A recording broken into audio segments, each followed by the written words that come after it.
So Greg Locke is very unhappy with Tucker Carlson at the moment. If you don't know about Greg Locke, he is like this pro-Israel isn't even the right term for it because the dude's completely out of his head. Drunk on literally says that he wants the genocide in Palestine. He says, I want to turn it into a parking lot, Gaza. Like, it's really, really psychotic and messed up and insane. Just listen to what he says here, and then I'm going to contrast it to what Tucker Carlson is saying right now. And God, the propaganda machine has tried to destroy the credibility of your people in Israel. But we break that spirit of propaganda on the internet that has lied and sowed discord and deception, especially to the younger generation, because we know that your word still stands. When you looked at Abraham. Yeah, it's definitely Hamas who's running a propaganda campaign on the internet, right? Totally, absolutely. Right, and a propaganda campaign, not like an actual war or anything is happening that's devastating millions of people. It's absolutely, definitely Hamas's fault, and all of, and all propaganda, all fake. And you said, I will bless them that bless you, and I will curse them that curse you. And God, may we be a people that will never compromise or flinch in the face of adversity. Bro, look, I don't want you to flinch in the face of adversity. I want you to flinch in the face of literal famine, literal starvation at the hands of Israelis, forcing aid trucks to turn away, not allowing them in, and facilitating this starvation, this mass starvation event. Flinch at the face of war. War is, especially in this, with context. War is not necessary. We don't need it. Don't look at a war and go, yeah, well, oh, well, it's fine, or, oh, that's just propaganda. He's literally encouraging it. He wants it. Yeah, don't look at a war and say, we want this, we need this is important. It's never worth the amount of deaths, and it's never worth the civilian deaths that are happening. It comes to the Jewish nation. We will not bend. We shall stand with the people of God. Of course, Locke thinks that, I'm just trying to draw the picture of Locke's perspective here. He thinks that Israel has done nothing wrong, that that the leadership of the country is really made up of good, honest people who are just doing their best to help and all this other nonsense. And all of this is lies against the Jewish people. And the reason that these lies, quote unquote, are coming up is for religious reasons. He thinks that the end is going to come and everyone's going to turn against Israel and then Jesus is going to return and all this other nonsense. And this is all part of the foreordained thing that's going to play out. Disgusting. He is literally getting people killed, encouraging others to kill other people in horrific, vile, evil ways because he wants his religious figure to return to earth. Lord, we rebuke that anti-Semitic spirit that's been around for ages and centuries and decades. Pharaoh had that spirit upon him and tried to take out the people. Nebuchadnezzar had that spirit upon him, tried to take out the people. Haman had that spirit upon him, tried to take out the people. But we proclaim that those that come against the people of God with a gallows will hang publicly on the gallows that they have made for the people of God. And we rebuke that demon of anti-Semitism. And we say, would you protect all of Israel? For the record, criticizing Israel is not anti-Semitic. It's not anti-Semitic to say it's not anti-Semitic to say we don't want this war happening. There's a genocide taking place right now. That's not anti-Semitic. However, Locke is battling against actual, real anti-Semitism as well. He seems to think that speaking out against Israel at all, in any way, shape, or form, is anti-Semitism. But he is fighting against Tucker Carlson, on Twitter, on his Twitter account, he says all kinds of psychotic stuff, but just look at a couple of these. Dear Israel, I'm ride or die. Others may bail, but I'm with you till the very end. Let's roll. Shalom. This is just a couple days ago. Here's a full interview with Tamir Dortal. What's this? London has fallen.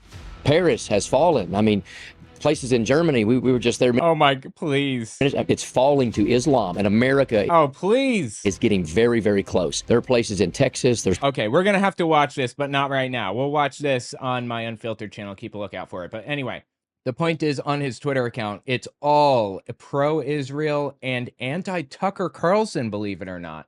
Look at this. Get mad all you want. I don't care. It's gloves off. These two, Marjorie Taylor Greene and Tucker Carlson, are two of the biggest sellouts in recent history. They are both raving Jew haters, and I will not be silent.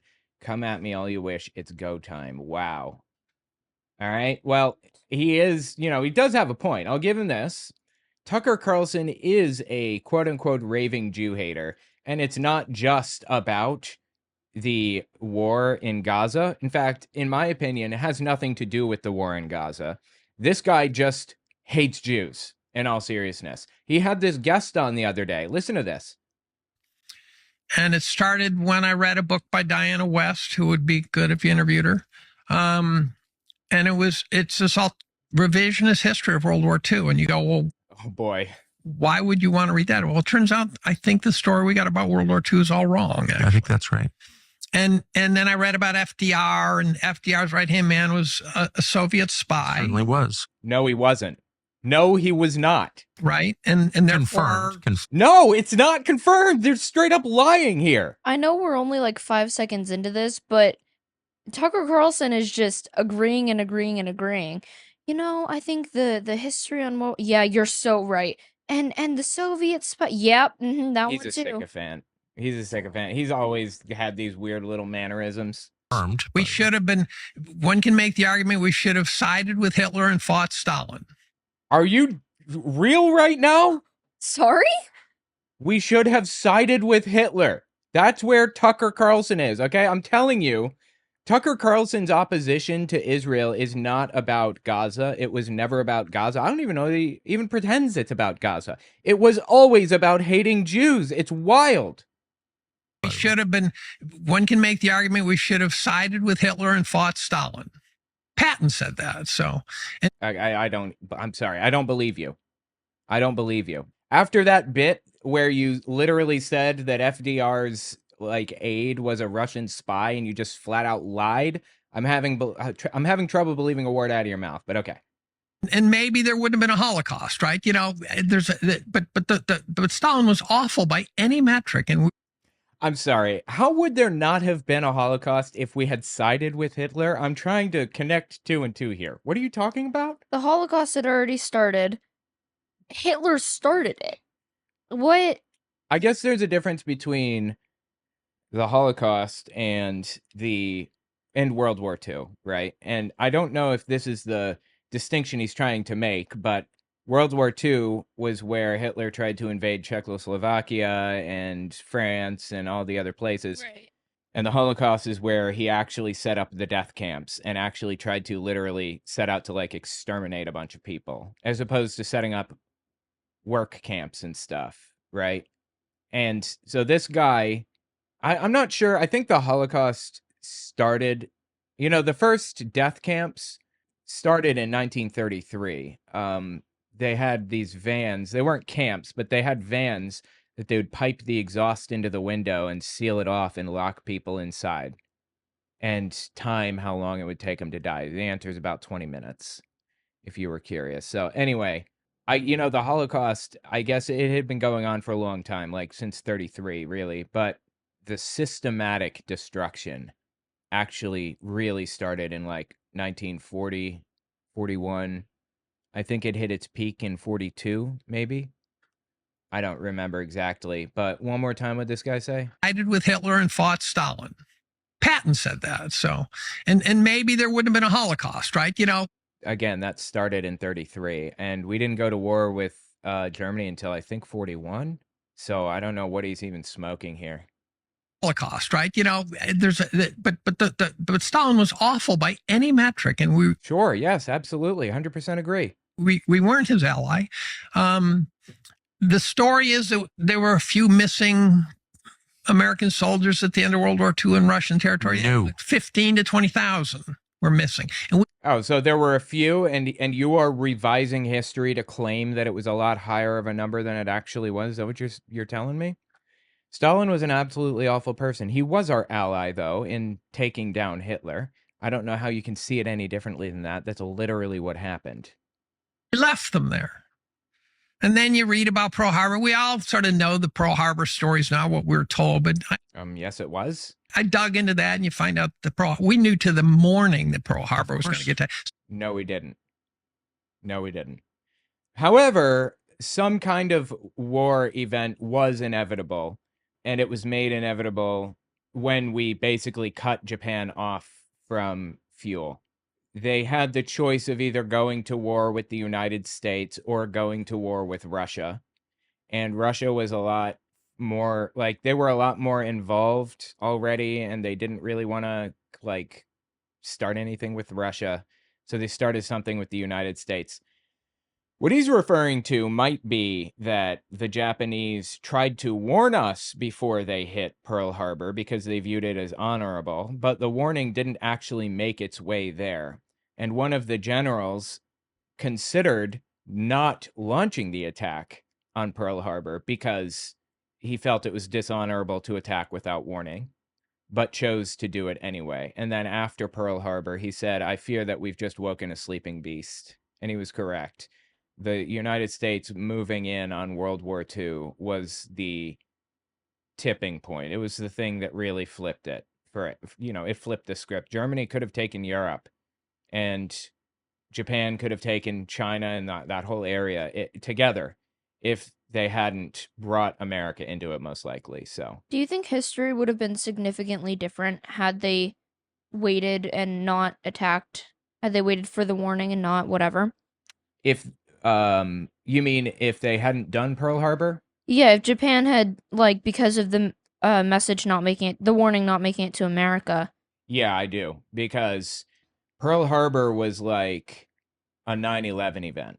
Mm. It was the type of thing where everything was like completely, like, everyone was nuts. They were like, "Oh my God, attacked on our soil, first time in history," and all this other stuff, or whatever. Up to that moment in history in the United States, there was a movement, a party called the America First Party that was setting out to make it out like war with Europe or war in Europe was a bad thing for America. Like, we shouldn't bother. It's Europe's problem, not ours.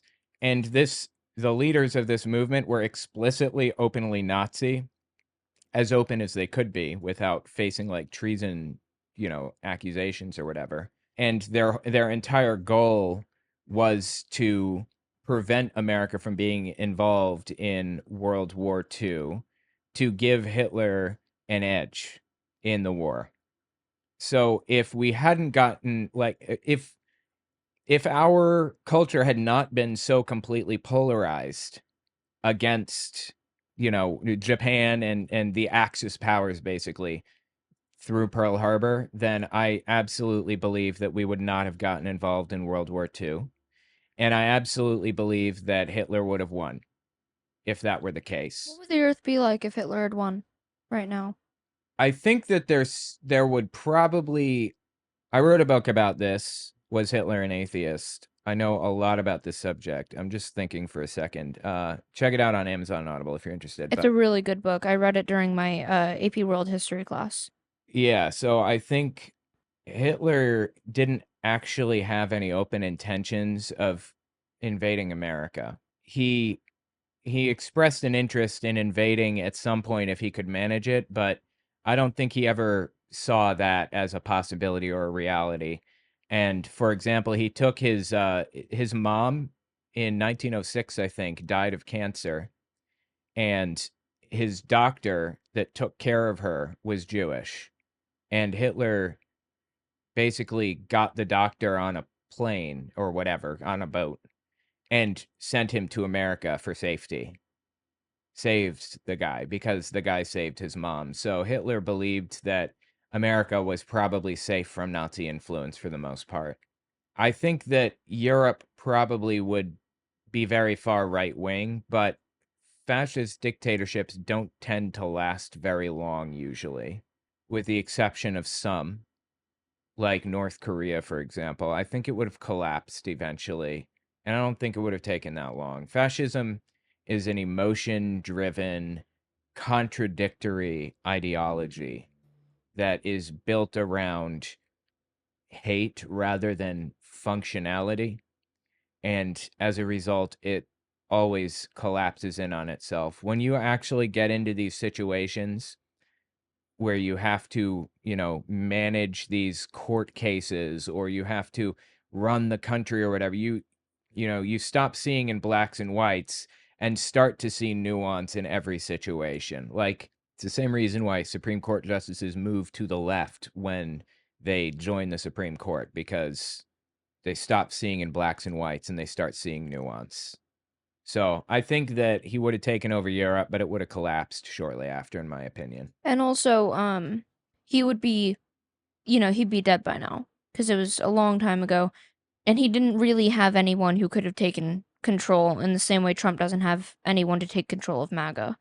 Right. Goring was supposed to be his number two, and he would have taken control when Hitler died, and he did take control for a short period of time there when he didn't know what was going on with Hitler. But nobody could control the Führer cult like Hitler could. Nobody could control the MAGA cult like Trump can.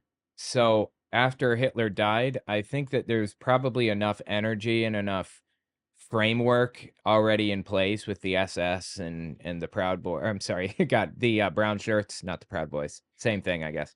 And all of that.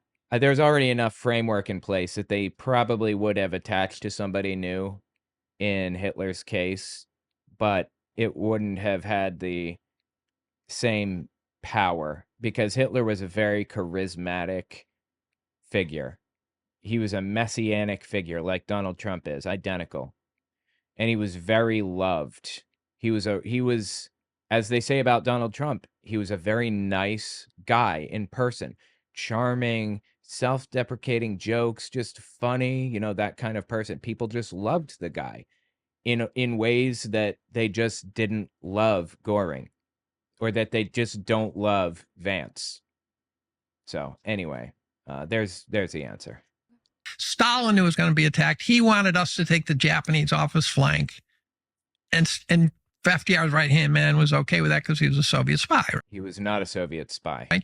Then I read about FDR in the Great Depression. You find out that every single penny he spent trying to help the Amity Schleys, the forgotten man, was spent to buy votes, every last penny. Wait, are you saying that there was election cheating in 1930-something? Is that what you're saying? And he was a sociopath. And the only thing he could do was lie. He was a compulsive liar. His inner circle had to constantly cover for his lying. Boy, is he gonna hate to hear about this. I know, right? Yeah, buckle up for this one, bud. I don't think have you heard the name Donald Trump before? Are you familiar with that person? Has he read the article information about how many lies Trump made in just his first term? Probably not. Out of curiosity, though, let's just see if we can find. I've seen the. Wow. Okay. Well, basically 30,000 lies is a gigantic graph. It's insane. Anyway, the point is that these poor fools are absolute suckers, and Greg Locke seems to be like trying to fight against this whole movement. Greg, let me give you some advice, okay? Leave the conservative movement. Leave MAGA behind. Is it not clear as day to you that they're neo-Nazis? Is that not obvious to you? Clearly not. Like, what a sucker, really. I think he knows that some of them are neo-Nazis, but I don't think. Well, he called out Tucker. Yeah, so that's what I'm saying. Like, that, he clearly knows at least some of them are, but I don't think he recognizes that it's the entire party yet. Yeah, there is a small. It's like it's split into factions. There's the Zionist faction and there's the neo-Nazi faction of the conservative movement, and Locke is from the Zionist side. Mike Huckabee is from the Zionist side. Like, they believe that Jesus is going to return they're in Israel and they need Israel to exist and be occupied by Jews or it's not going to work. And then there's the neo-Nazi side. And I truthfully, honestly believe the neo-Nazi side heavily outnumbers the Zionist side. But either way, they're both psychos. Both of them are absolutely out of their gourds. Anyway, tell me what you think about it in the comments.